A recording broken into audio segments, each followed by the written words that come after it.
Kaya mga boss at good morning, good morning. The Woodland 13 Martires tayo ng Cavite.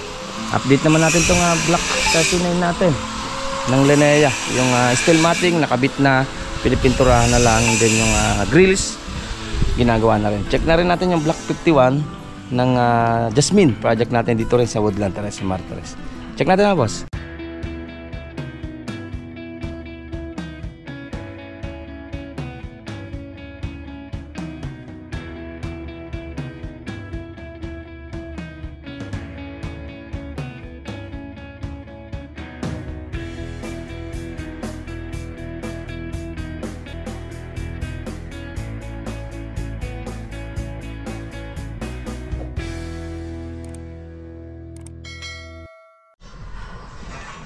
Kaya mga boss at good morning, good morning. The Woodland 13 Martires tayo ng Cavite. Update naman natin itong Block 39 natin ng Linnea. Yung steel matting nakabit na, pinipinturahan na lang. Then yung grills ginagawa na rin. Check na rin natin yung Block 51 ng Jasmine project natin dito rin sa Woodland 13 Martires. Check natin mga boss. Yan no, check natin mga boss. Yan, buhay na yung kamatis oh. Mas kamatis yung sili. Sabagay, nabulaklak din naman yung sili na yan eh. At ilaw na lang naman ang kailangan namin dito. Ito hindi na natin aso oh. Masila na oh.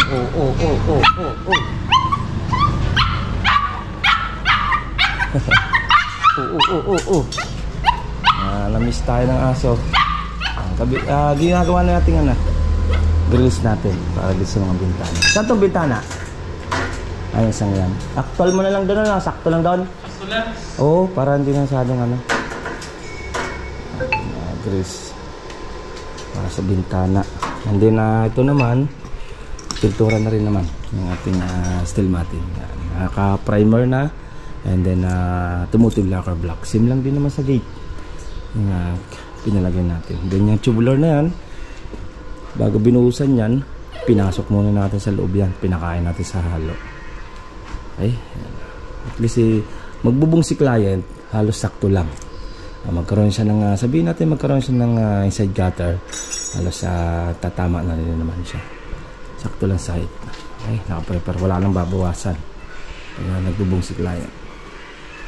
Ito naman parang lang naman, pinabakod lang naman ni client to. Pag nagtakip naman yung kabila, nasa kanila naman, diretso, tatakpan na lang din naman. Siguro matagal pa naman siguro. Ayan, pinasuggest lang naman ni client na malagyan ng steel matting para tumaas yung fence na dito. Okay, ito yung project natin ng Block 39. Steel na tayo, grills na tayo. Medyo mahina-hina yung grills natin ng kuryente kahapon, medyo lumakas na daw ngayon yung kuryente, kaya mahirap makatunaw ng bakal. Okay. Ayan nga boss, yan natin kunting pasilip dito sa Block 39 ng Linnea. Check naman natin yung Block 51 dito rin sa The Woodland mga boss. Ayan nga boss, at Block 51 ng Jasmine project. Check natin itong interior natin mga boss. Ayan mga boss, at Jasmine project. Check natin Block 51.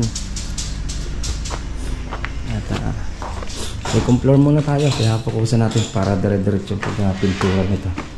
Ito naman yung railings na lang naman gagawin dito. May frame na rin naman tayo. Yan, epoxy na, pintura na. Tapos to at cube. Anong height ng cube mo? Ano na ako dito boss? 13, 12. 12.5. Ayan, pwede rin. Hatiin mo lang naman yung Kaya sabihin mo, 5 na lang yung mo, sidings mo. Karamihan naman ng strip light, hindi yung nabibili nila pandikit eh. Strip light nila yung 25 yung niya. Oo. Lapat. 25 lang yan. Kasi maliit lang naman. 15 naman yung dito sa loob. Tapos 10 yung nakalabas. Yun lang yan. Saka cube na. And then dito naman, ito yung cube din naman to. May abang na rin naman ng fill light. Yan. Tapos center light. Okay, namasilyahan na rin naman yung niya. Okay na. Takip na. Okay na. Pinto na. Andyan na yung bisagra naman natin. Huwag na yung bisagra na. Kaya nga boss, yan natin ang kunting pasilip ng Jasmine Project at The Woodland, Teresa Martires na Cavite, Block 51. Ayan, Jasmine Project. Focus tayo na second floor naman. Hindi naman yung PVC naman nilalagay ni Clyde dito. Pahuli na rin naman. Okay, hanggang dito naman boss at ingat-ingat tayo. Kaya bukas na, ibang ating project.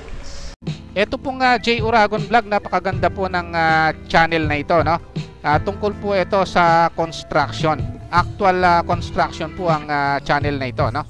Pag pinanood nyo po ito, panalo po kayo sa channel na ito. Napakaganda po ng mga video niya.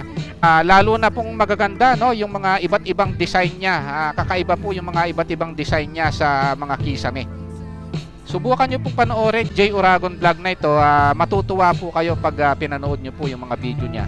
Maraming salamat po.